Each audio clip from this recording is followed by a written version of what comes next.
This is one of those PS1 games that Matthew showed me and that, like many of the PS1 games he showed me, I eventually got for myself. And this is a PS1 game that was rather popular, although this franchise in particular didn't really go very far. I think people would like to see a return to this franchise. This game, of course, being Medieval. So, Medieval, you play as Sir Daniel Fortescue, who is a skeleton. He is a dead character, and the main goal of the game is to kill Zorak, who is the one that killed you. And when I say kill him, I mean kill him properly, not kill him in the same way that you were killed by him, I suppose. But it's sort of like a 3D action-adventure platform game, so to speak. The way that it works is that you have these series of levels, each with a beginning, middle and end, as you'd expect, and by completing a certain level, by going through a particular exit, you will unlock a path to another level. But what's interesting is that you can't just complete all levels by getting to the end. Sometimes you'll need to have certain items that will allow you to go through different paths on other levels. So there may be a door that's locked on one level and the key to get through that is actually on another level. And as you go through, you'll also find different weapons that will allow you to attack in different styles, and will also allow you to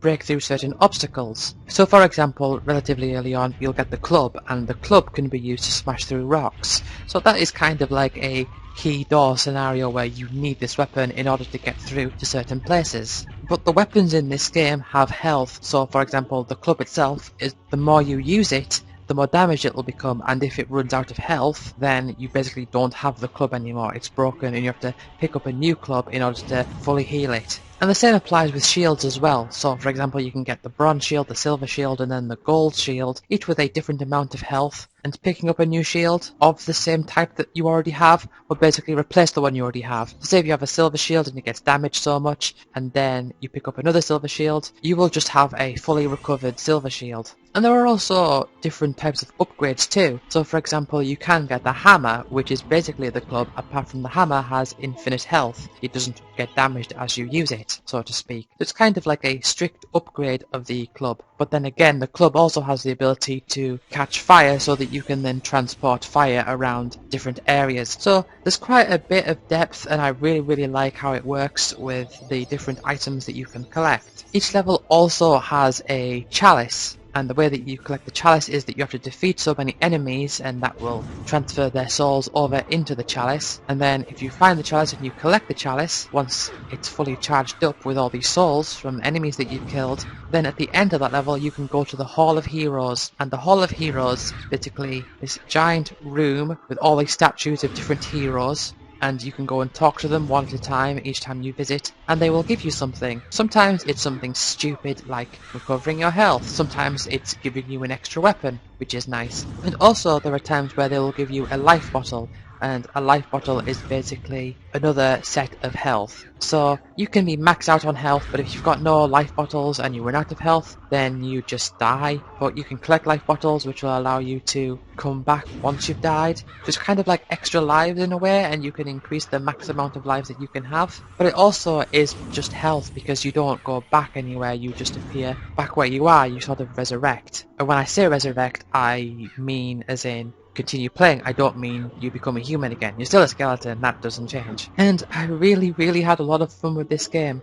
There is also one level where there are these innocent people who have had their souls possessed, and if you kill them, it will actually take souls out of the chalice instead of putting them in, which is quite interesting. But there's three stories I have that I remember about this game in particular. First of all is that when my friend Matthew showed me this game, he was on this maze-like level where it's like a maze made out of all these bushes, and there's this weird head that you can talk to. There's all these different heads around that you can talk to. Some of them are shops, but there was this particular one which was this giant head, and he would tell you riddles, and you have to go around and solve the riddles. So for example, one of the answers would be a clown, and you have to find this clown, and you have to knock all of these boards around so that they can face inwards and time it all right, so then you solve the riddle. I also remember that he was on this particular pirate boss, but I think his game was glitched because he couldn't deal damage to it. I remember eventually getting the game myself and I could deal damage to it, but he couldn't for some reason. That was strange.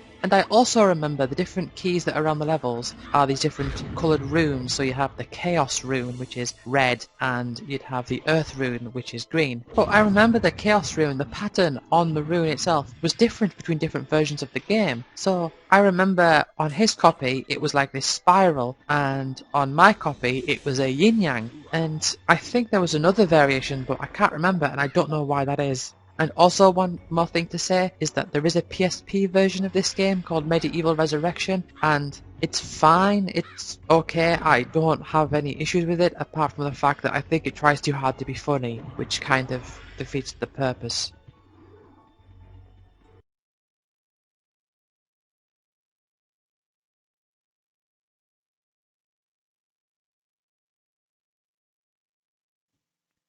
Of all the games that I played with my uncle, I think that this is perhaps the one that we played together the most. But what's interesting is that this game isn't a racing game, which you may have expected it to be considering that he was always really into racing games. But no, this is a game that is more known for being an arcade machine, although saying that I've only played it very sparingly in arcades. I've mostly played this in my PS1. This is a game series that I think should have continued. I think it would have done fantastically if it had continued on the Wii, but it didn't. It kind of just ended. And this game is a light gun game called Point Blank. Yes, it's a light gun game and it's basically comprised of all of these separate mini games. Unfortunately, I didn't own a light gun for my PS1. In fact, no, I did, but it didn't work, so I could never use that. I had to use a controller, and my uncle did as well, so it was a fair competition. Although granted it would have been better to have used a light gun, it would have been a lot harder, but it would have been better. And so you've got several different modes in this game. There's the main mode, which is where you progress through a series of levels, and you've got different difficulty settings. And within each difficulty setting, you have a series of 4 stages. So for example, you have the first set of 4 stages which will come up, and you have to shoot the square to choose which level that you want to do first. And then once you've completed those 4 levels, you'll move on to the next set of 4, and then the next set of 4, and so on. Now if you're playing single player, it's a case of whether you succeed or whether you fail each stage, but if you're playing multiplayer, it's a case of competing with each other to see who can get the most points within each stage. And the games themselves are randomised, apart from there are extra stages that are known as special stages that don't pop up in the original normal mode, but there is a sort of alternative mode, and there's loads of these different mini games, and they all fall under several different themes. So, for example, there's the Save Dr. Dawn and Dr. Dan themes, where you have these levels that have Dr. Dawn and Dr. Dan, who are like the 2 main characters. They look a bit like Muppets,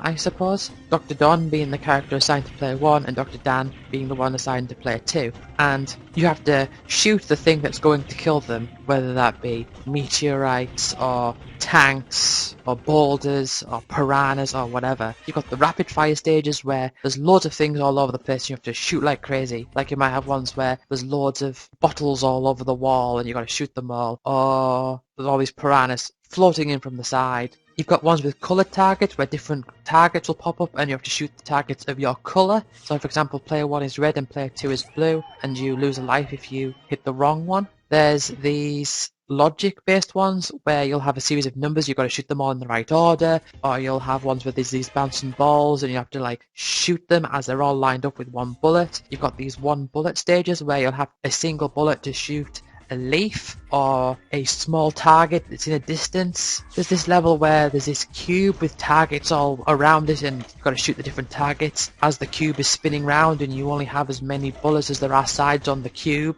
and you're not allowed to miss one. There's ones where you got to shoot the beehives and then bees fly over everywhere. There's one where there's a car and you just got to shoot the car straight up. There's another one where the car's driving around and you got to destroy the car as it's moving around. There's ones where there's cardboard ninjas that pop up, or cardboard gangsters where you got to avoid shooting the civilians. There's just loads of these levels and all these different themes. And there's also, for example, the ones where different animals pop up on a screen and you have to shoot the animal that sort of matches the one on the screen. And even within that, there's a few variations of that where it will pop up and then you will have like all of the animals look similar to each other, but there's one that's different slightly, or you'll have it where they're all different, you go shoot the one that's on the thing. There's just so many of these different games. But I do have a funny story to tell, actually, about one of these games in particular, because I think this is probably the best story and the most memorable story I have between myself and my uncle, and that is in the particular game where you have to protect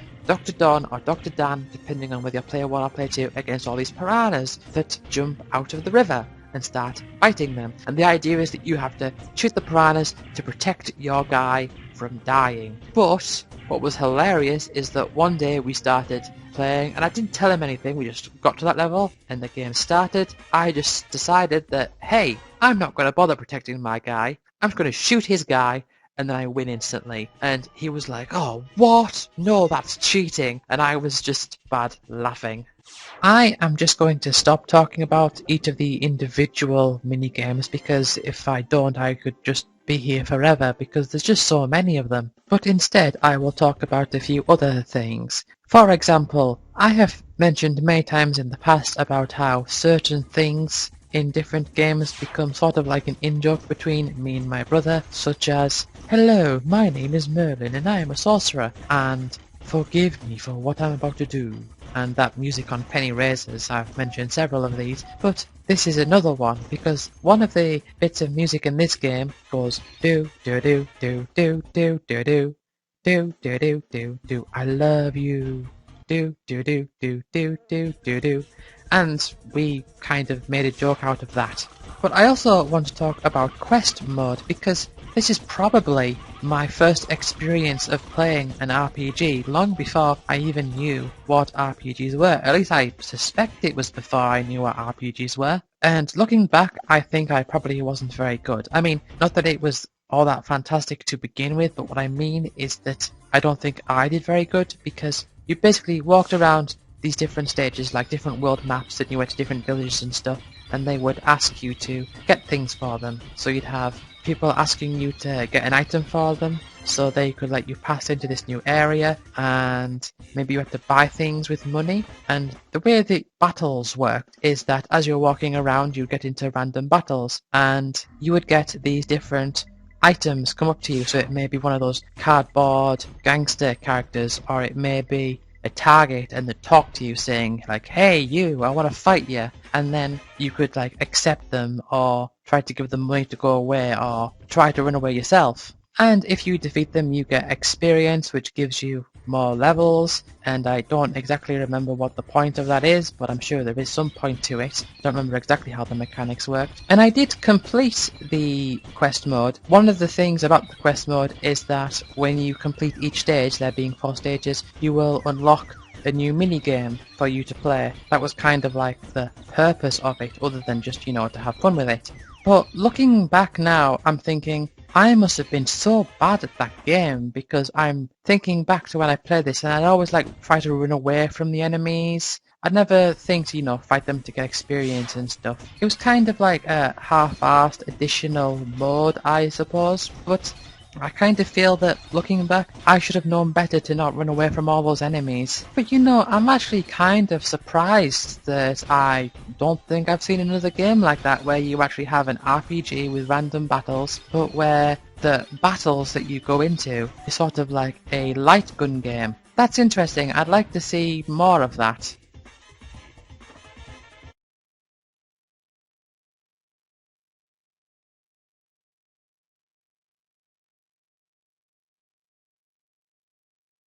I think there needs to be a name for the category of game where you have a single type of event that you do, and the entire game revolves around not just doing that single type of event, but also preparing and customizing your characters and leveling them up in order to be able to do this thing more effectively.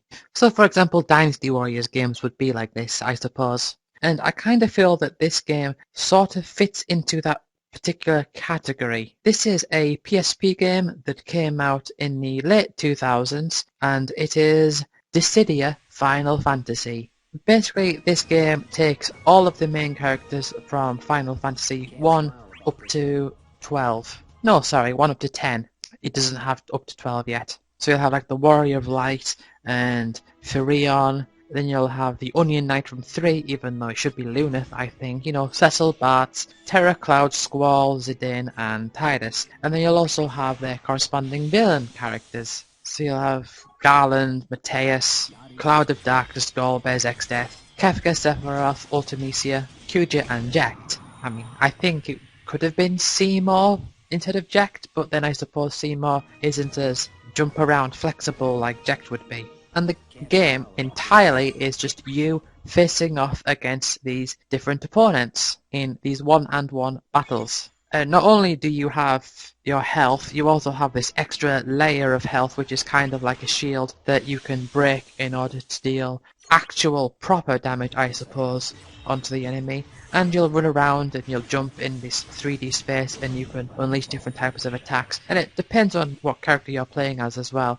And they had really nice little aesthetic touches as well. So for example, a little text box that comes up telling you what move you're using will correspond to whichever Final Fantasy game that character is from. So for example, when Squall uses an attack, it will appear in a grey box, like a solid grey box. But when Cloud uses an attack, it will have that blue curved box with like the curved edges and the white border and the gradient fill. It's really nice how they did that. I mean, it's just a minor touch, I suppose, and I think that it does make it arguable that it has less consistency, I suppose, but even still, it's a nice touch. But the main thing about this game is the different story modes, the different means of leveling up, and all these different bonuses that can stack onto a single character to make them stronger, and all of these different modifiers. It's rather crazy. So each character will have a story mode, and you will have to progress through these different boards, moving around, killing all these different goons. And it will play the corresponding